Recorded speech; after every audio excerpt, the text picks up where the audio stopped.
E aí, família, vamos lá? Tá na hora do vídeo. Olha só, PIB do Japão em 2020 encolhe 4,8% reais. O segundo pior já registrado em meio à pandemia. Pois é, né?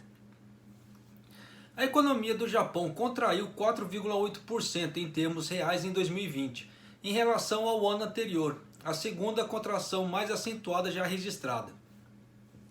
Refletindo o impacto da nova pandemia de coronavírus, mostraram os dados do governo hoje, na segunda-feira.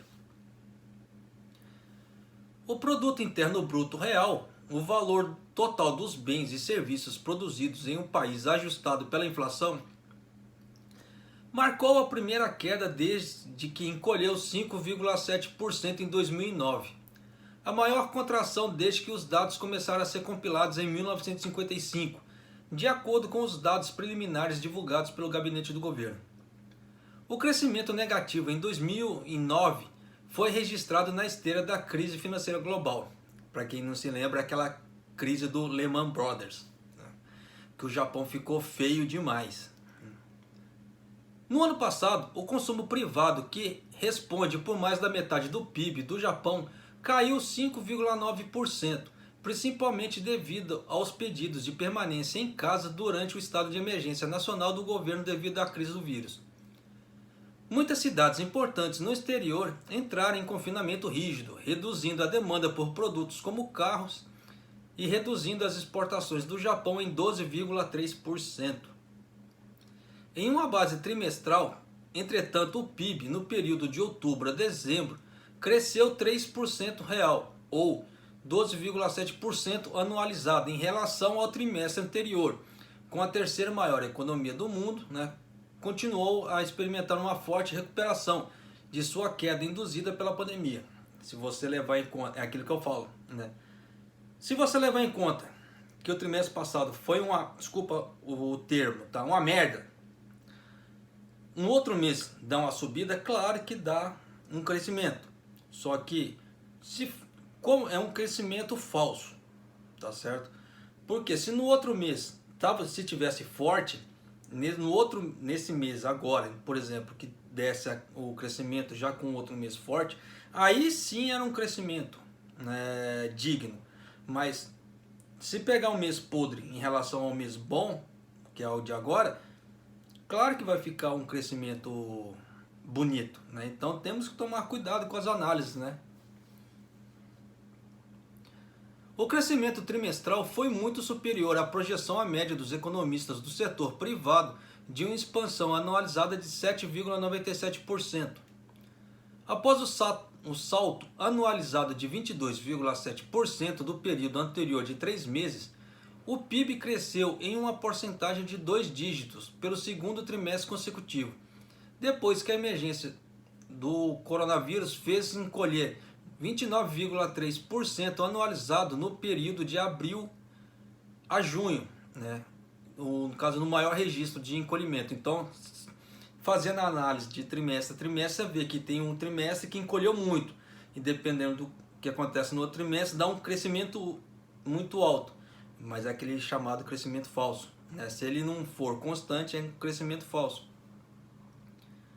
O ministro da Revitalização Econômica, Yasutoshi Nishimura, disse em um comunicado que o PIB de 2020 reflete a situação muito grave, enquanto o resultado de outubro a dezembro sugere o fundo do poço e resiliência potencial da economia do Japão.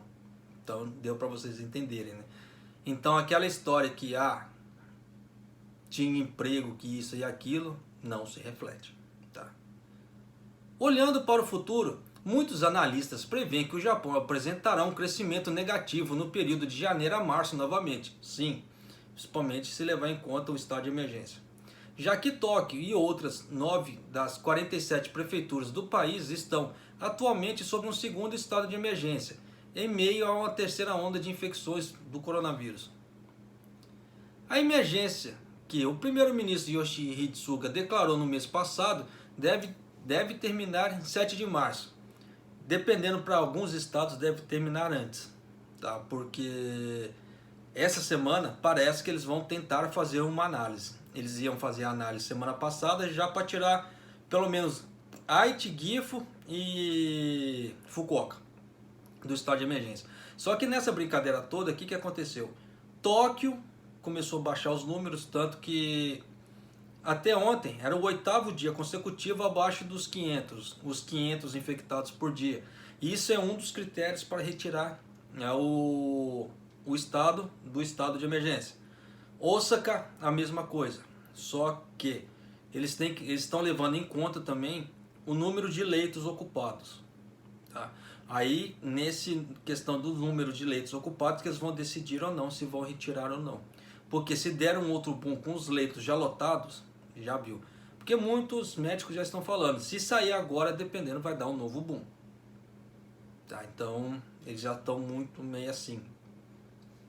As despesas de capital privado, um pilar fundamental da demanda doméstica, além dos gastos do consumidor, caíram 5,8% no ano passado, enquanto o investimento residencial privado caiu 7,1%, à medida que a pandemia aumentou a incerteza sobre perspectivas de negócio. As importações caíram 6,8%, mitigando em certa medida a contração do PIB. A queda refletiu uma queda no preço dos recursos energéticos, como petróleo bruto e gás natural liquefeito. Em contrapartida, esse mês deu um boom, deu um aumento no petróleo aqui no Japão, que o combustível tá caro, porque se continuar desse jeito eu não sei onde nós vamos parar. Tá? Porque eu abasteci antes de ontem, né, que eu fui fazer a live, eu aproveitei para dar uma abastecida antes de fazer a live. 139 a miséria do litro do combustível. E antes estava aqui 120 e alguma coisa. Então você vê que deu um boom significativo. O investimento público aumentou 3,5%, ajudado por despesas para construir infraestrutura em preparação para os futuros desastres naturais.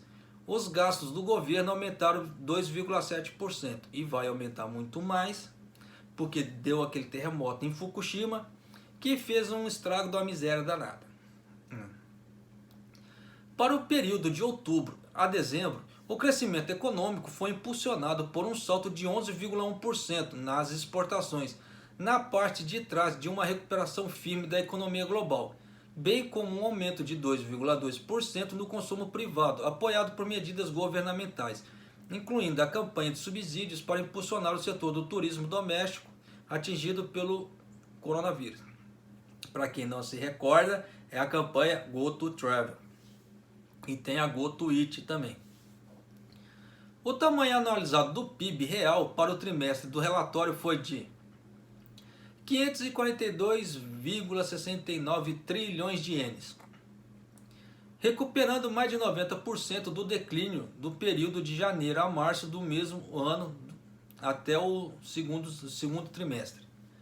A economia do Japão viu a pior contração do segundo trimestre, mas se recuperou mais rápido do que o esperado no terceiro e quarto trimestre, o que levou a uma retração mais branda do que 2009 em uma base anual, disse Shinichiro Kobayashi, economista sênior do Mitsubishi UFJ Research and Consulting, porque deu 4,8 para esse ano. O do 2009 do Le Mans foi 5 ponto alguma coisa, 5,9 alguma coisa, 5,8, 5,9. Se não tivesse havido essa melhoria, tinha passado o Le Mans. Tá? Isso aí é fato. Por isso que eu falo que o Japão é muito dependente das exportações. Se lá fora, quando começa a dar uma melhorada, o Japão dá um boom. Caso contrário, na época da crise financeira global, demorou para a economia japonesa superar a recessão. Foi o próprio sistema financeiro que estava marcado e não conseguia fornecer fundos. Mas desta vez a atividade econômica foi interrompida devido ao vírus. E, portanto, foi relativamente fácil reiniciar a economia, disse ele. Além que tem que levar em conta também que o ano passado, houve uma série de assinaturas. Teve aquele do TPP, que é o Tratado do Pacífico, para comércio. Então muitos países estão engajados nisso. Então, com esse tratado eles dão descontos para isso, dão descontos para aquilo, dão desconto para aquilo mais. E o Japão lucrou com esse tratado na parte da automobilística, porque as exportações de peças de carro para o Japão, dependendo do país que está importando as peças do Japão, é tarifa zero. Tá? Então as peças estão entrando assim, suave, sem impostos. O que que faz? O que que acontece? Barateia o preço das peças lá e para o Japão dá um incentivo de mandar mais peças. Então você vê que o Japão saiu muito com a assinatura do TPP.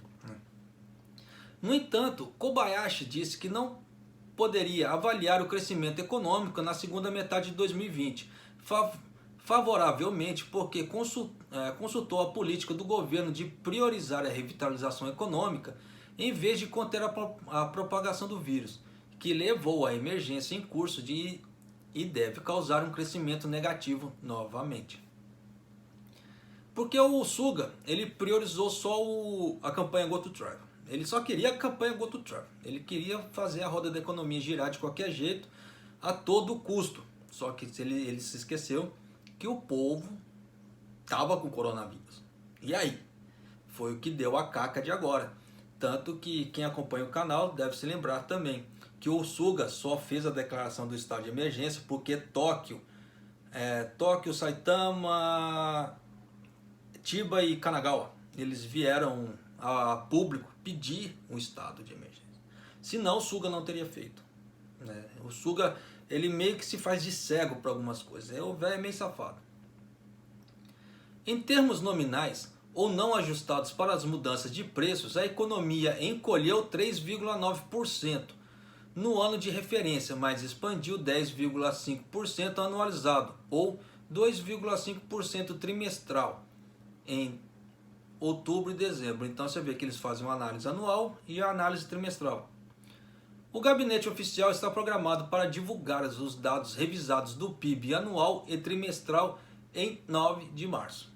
Porque vai ser mais ou menos quando acaba o ano fiscal do Japão, tá, de 2020, para entrar o ano fiscal de 2021 e o primeiro trimestre desse ano. Até lá, né, vamos ver o que vai dar. Claro que vai dar números negativos, isso não tem como, principalmente com esses estados de emergência de 2 meses. O velho cabeção, em vez de ter fechado tudo de uma vez e ter dado uma queda em um mês só, não, ele quis estender o negócio. Então os números de falências, lógico que cresceram. Muitos lugares não estão aguentando, muitos lugares, muitos bares e izakayas pediram falência. Só para vocês terem ideia, um dado assim, meio, como é que se fala? Da Teikoku Databank, que a FNN postou, não confirmado. Eu falo assim, não confirmado porque eu entrei na página da Teikoku, não tinha nada. Só que a FNN postou, a FNN é um canal da televisão, que tinha uma média de 900 pedidos de falência. No caso assim, até janeiro, você imagina para agora. Então tem que ficar realmente com o pé atrás. Tá? Principalmente que é uma mídia televisão passando em rede nacional, ela não vai querer mentir. Tá? Então já viu. Senão quem vai passar vergonha são eles. Se você levar em conta nessa base dos 900 pedidos de falência, é muita coisa. Tá? Então você vê que no mínimo 900 pessoas ficaram desempregadas. Isso se colocar uma pessoa para cada estabelecimento, de 1 para 1. Você já imaginou, né? Então são mais 900 pessoas, como é que se diz assim, para serem concorrentes a novas vagas de emprego, o que aumenta muito mais a concorrência. Então é isso aí. Então já deu para vocês terem ideia que o Japão ano passado encolheu 4,8% em vez de crescer, por causa do coronavírus. Então isso aí só reforça mais a premissa de que não teve empregos como as pessoas falavam. Tá? Tanto que agora está começando a reaparecer empregos, mas de uma forma assim bem gradual ainda, tá? Tanto que se tivesse realmente a quantidade de empregos que as pessoas costumam falar que está tendo, o governo não teria soltado esse empréstimo de até 2 milhões. Porque porque o governo fez um empréstimo agora de até 2 milhões, né, soltados. Eles não soltam 2 milhões de uma vez, é tipo assim, 200 até formar os 2 milhões, tá? Para poder ajudar as pessoas a se manterem. Se tivesse tanto emprego assim, o governo não tinha soltado esse empréstimo não, vocês podem ter certeza. Então eles têm noção que a parte de empregos no Japão ainda não está boa, não decolou ainda. Então tomem cuidado, tá? Por enquanto mantenham o pé no freio na parte dos consumos, tá? Como mostrou também que o povo japonês está segurando o recurso, então os gastos no comércio foram bem menores, tá? Porque não sabe o que vai acontecer no dia da manhã. Mas é isso aí, família. Um abraço, até o próximo vídeo e até mais.